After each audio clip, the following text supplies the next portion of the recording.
Queridos irmãos e irmãs, hoje, antes que eu esqueça, porque é assim que é a minha cabeça,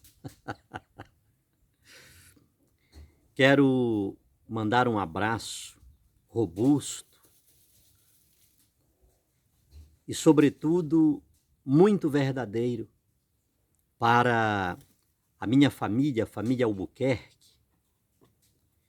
que hoje tem o privilégio de celebrar mais um ano de vida de uma das minhas tias, minha tia Rosilda, que mora lá em Belém do Pará, esposa do tio Raimundo, mãe do meu primo Rogério, e por aí vai. Um abraço carinhoso a essa mulher batalhadora, guerreira, exemplo de esposa, de mãe, pessoa toda doada.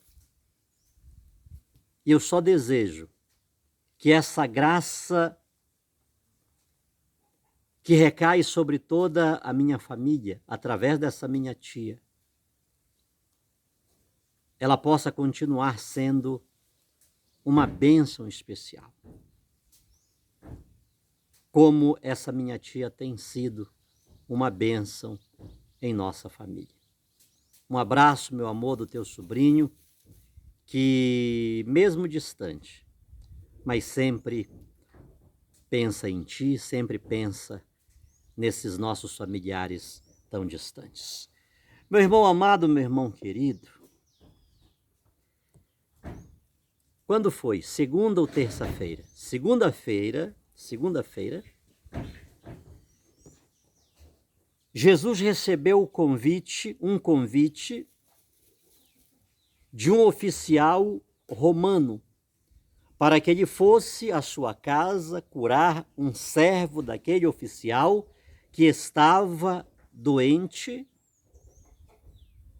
e, mais que doente, à beira da morte. São Lucas faz questão de dar estas informações.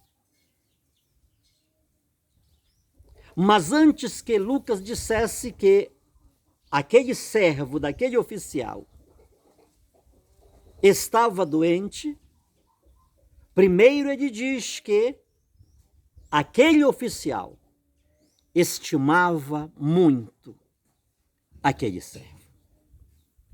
E tanto estimava que, quando o viu à beira da morte, resolveu humilhar-se, resolveu dar o braço a torcer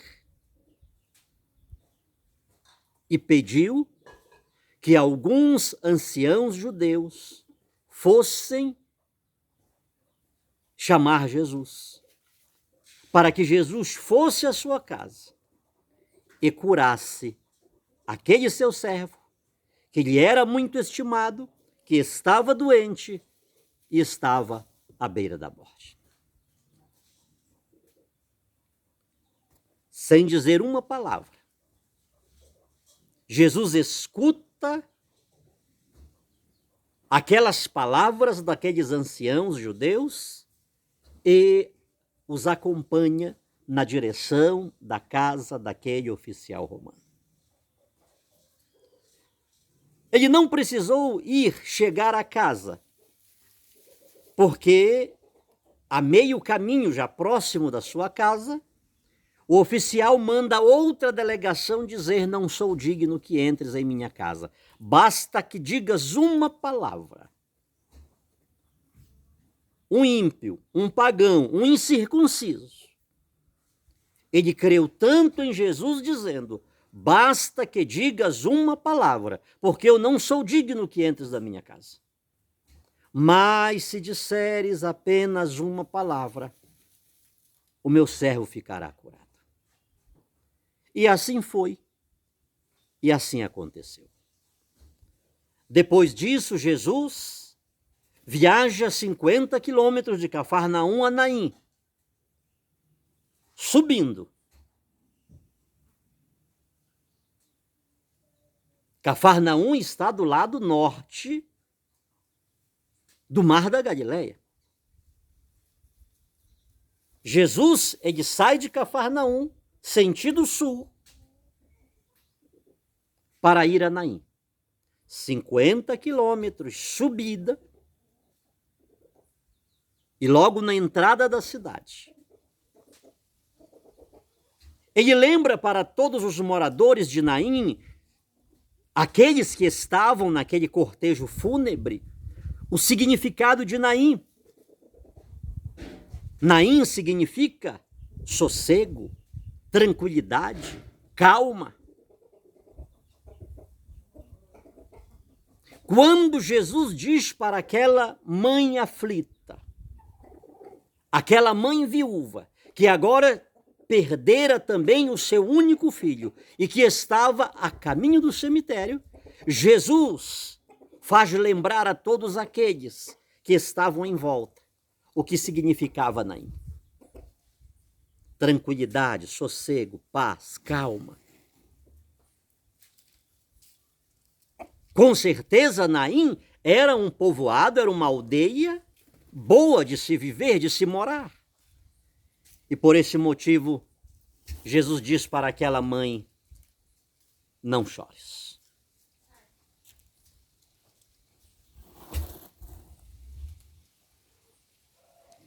Vira-se na direção do caixão, toca no caixão. Os que o estavam conduzindo pararam e Jesus diz para o rapaz que estava morto: levanta-te. Imediatamente ele senta, começa a falar. Jesus o entrega à sua mãe. Propositalmente, queridos, não estou entrando estes dias na primeira leitura.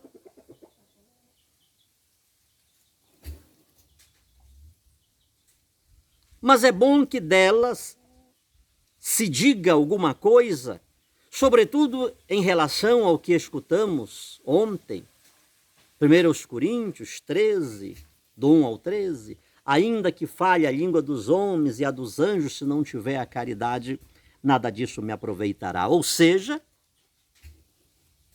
o próprio São Paulo, ele orienta-nos a buscar os dons mais importantes. Ele quer que sejamos pessoas revestidas do Espírito Santo. É uma pessoa revestida do Espírito Santo, necessariamente, obviamente, espontaneamente,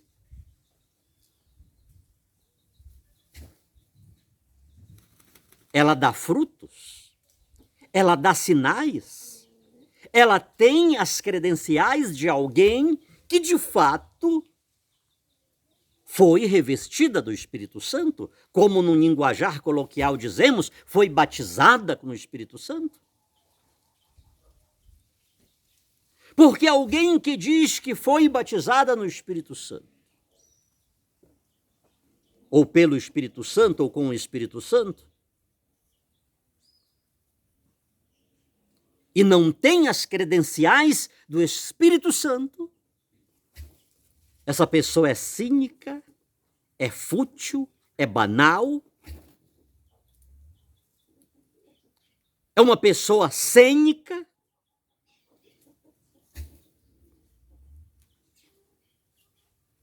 Ela entra em cena para dar o seu show, para fazer, mas nada mais que isso. Ou seja, é uma pessoa que literalmente mostra que não tem nenhum vínculo com o Espírito Santo.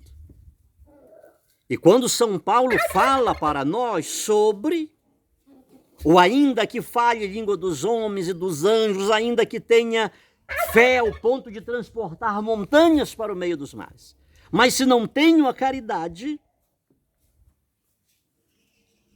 isso me é inútil, isso não me tem serventia. E São Paulo fala isso, queridos irmãos, porque diante da plenitude do amor, mesmo os carismas tidos como mais importantes, como mais valiosos, eles são relativizados. E eles são relativizados porque eles são expedientes provisórios. Tudo vai passar. Tudo vai passar. As línguas, as profecias, as curas, as expulsões, enfim, tudo vai passar. São expedientes provisórios.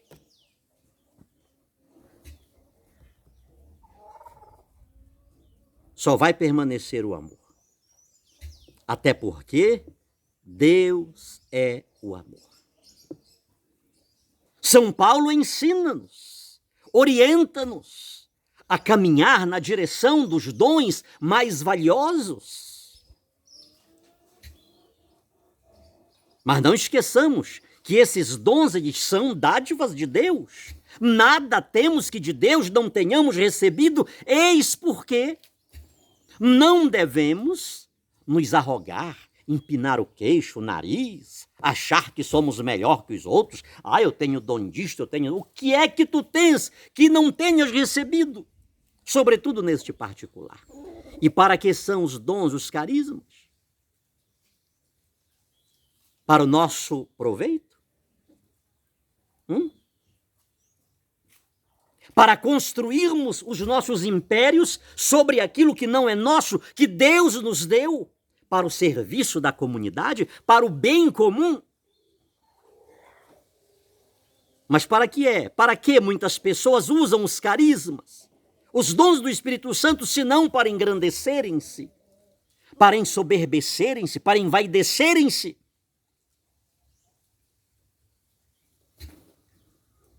Para tornarem-se um sol em torno do qual tudo gravita? São fatos.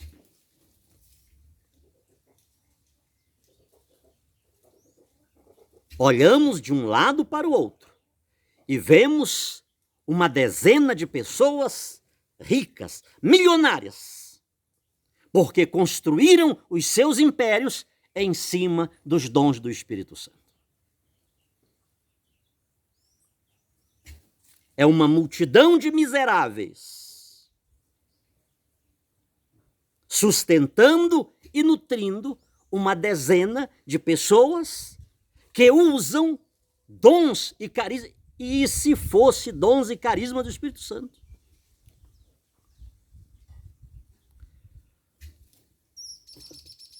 Para se darem bem na vida.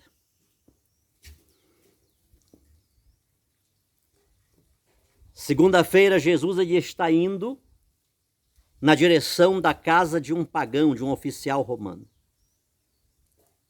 Hoje, Jesus aceita o convite de um fariseu. Entre aquele oficial romano, aquele pagão, e entre o fariseu, pelo menos em teoria, pelo menos em nomenclatura, pelo menos em conceitos religiosos,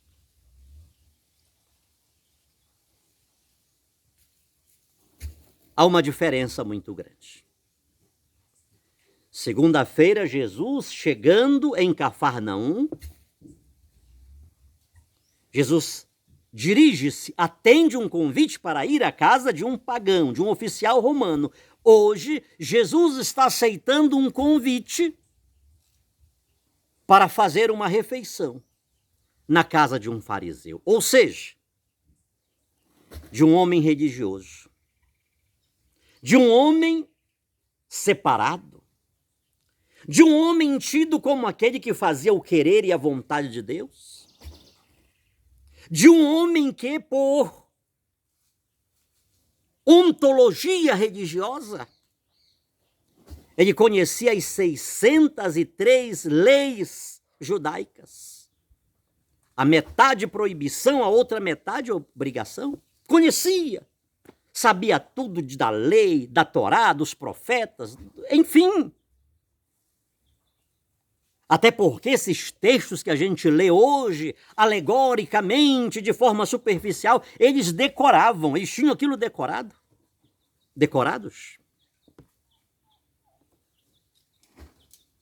Ao lado daquele oficial romano, estamos ao lado de um homem religioso. Um homem que fazia a vontade de Deus. Um homem que era instruído no conhecimento de Deus a partir da sua nacionalidade.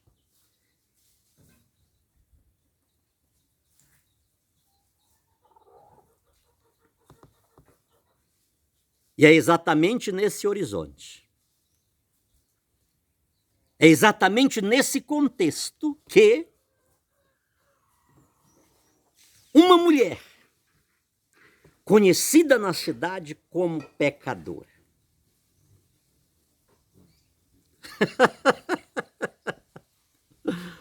Uma mulher que era conhecida na cidade como pecadora, sabendo que Jesus estava na casa do fariseu, ela sai da sua casa. Se ela não tinha consigo, ela deve ter passado em algum lugar onde vendia aquele perfume de qualidade. E levou consigo. Entrou na casa daquele fariseu, prostrou-se aos pés de Jesus e começou a chorar nos pés de Jesus.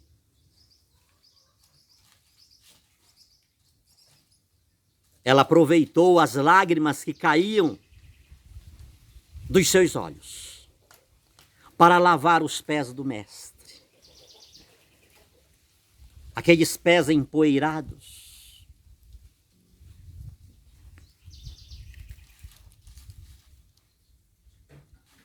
Mas ela não parou por aí.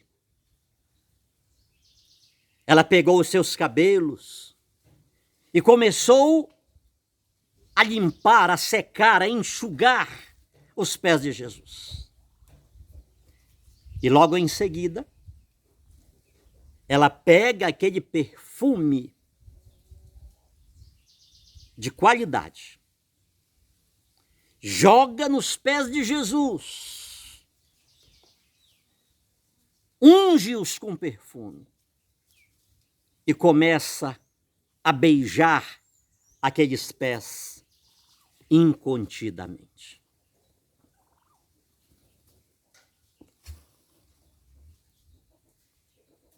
É óbvio que São Lucas está querendo dizer coisa.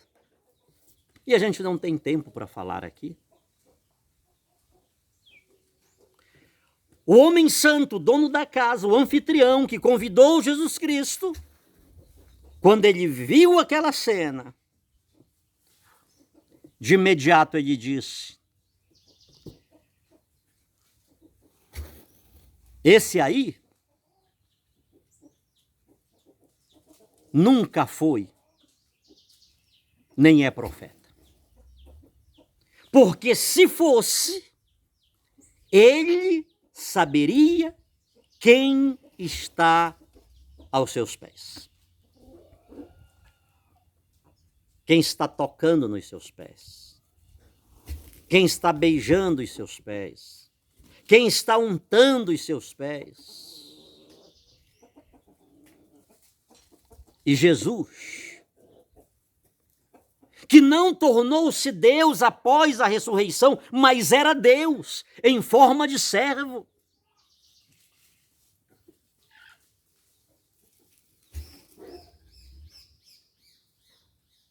Ele conhecia tanto o coração daquela pecadora, assim estigmatizada e conhecida na cidade, como ele também conhecia o coração, os pensamentos daquele fariseu religioso. Ou seja, meu irmão amado e meu irmão querido, Jesus conhece o coração do missionário e conhece o coração daquele alcoólico, daquela pessoa entorpecida, daquela pessoa tida como a pior das piores. Jesus conhece o coração dos fariseus, dos doutores da lei, dos sacerdotes, dos sumos sacerdotes, das pessoas que no nível e no campo da santidade podem parecer aquelas que estão no topo da pirâmide. Como ele também conhece aquelas que vivem à margem da sociedade, que já são tidas e já são cognominadas como tais, porque delas nada sequer precisa ser dito, porque todos da cidade já sabem quem é aquela pessoa. Como aquela mulher que era conhecida na cidade como pecadora.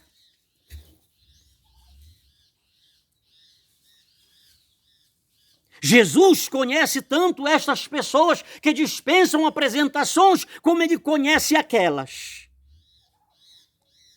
que são sepulcros caiados, que estão todas bem ataviadas, que estão todas bem paramentadas, que estão escondidas atrás do livro sagrado. Aquelas pessoas das quais ninguém ousa apontar o dedo, ele conhece.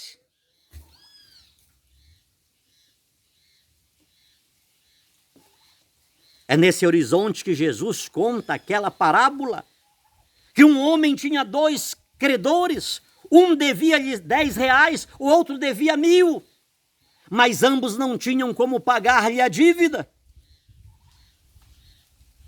E aquele homem perdoou a dívida de ambos.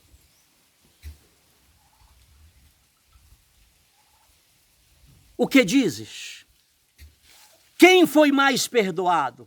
Obviamente, aquele que devia 1.000, aquele que devia mais. E Jesus diz: falaste acertadamente. É nesse horizonte que Jesus vira-se para aquela mulher e diz: mulher, os teus muitos pecados te são perdoados.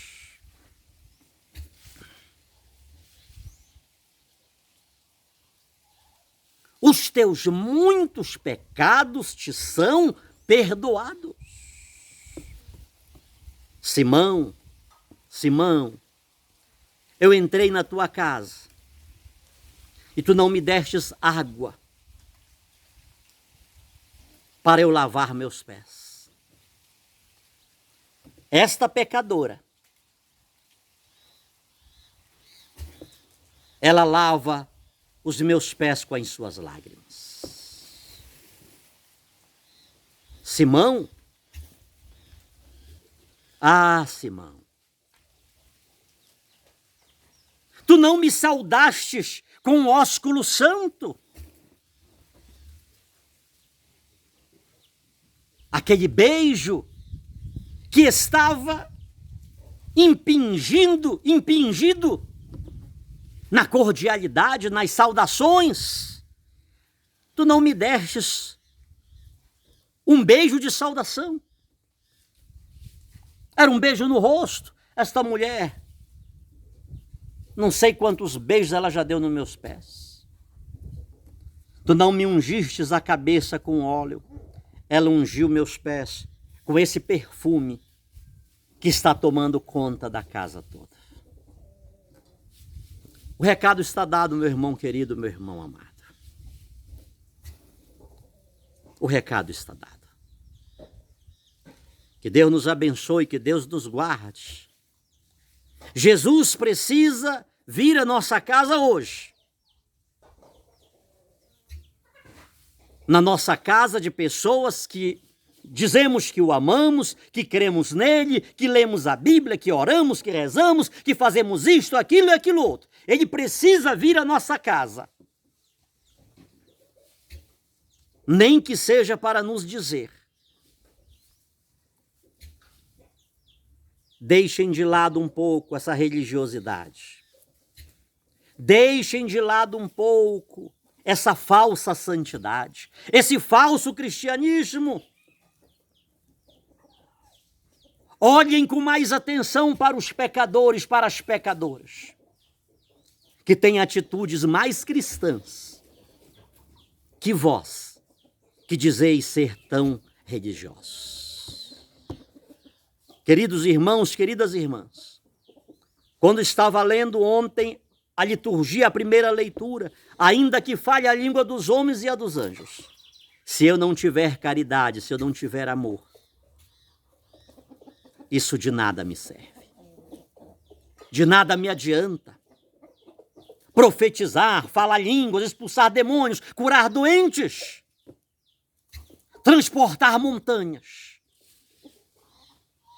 se não tenho o amor, se não tenho o evangelho, se não tenho Jesus no meu coração. Isso é tudo conversa para boi dormir, isso é tudo conversa para enganar as pessoas incautas que se deixam levar.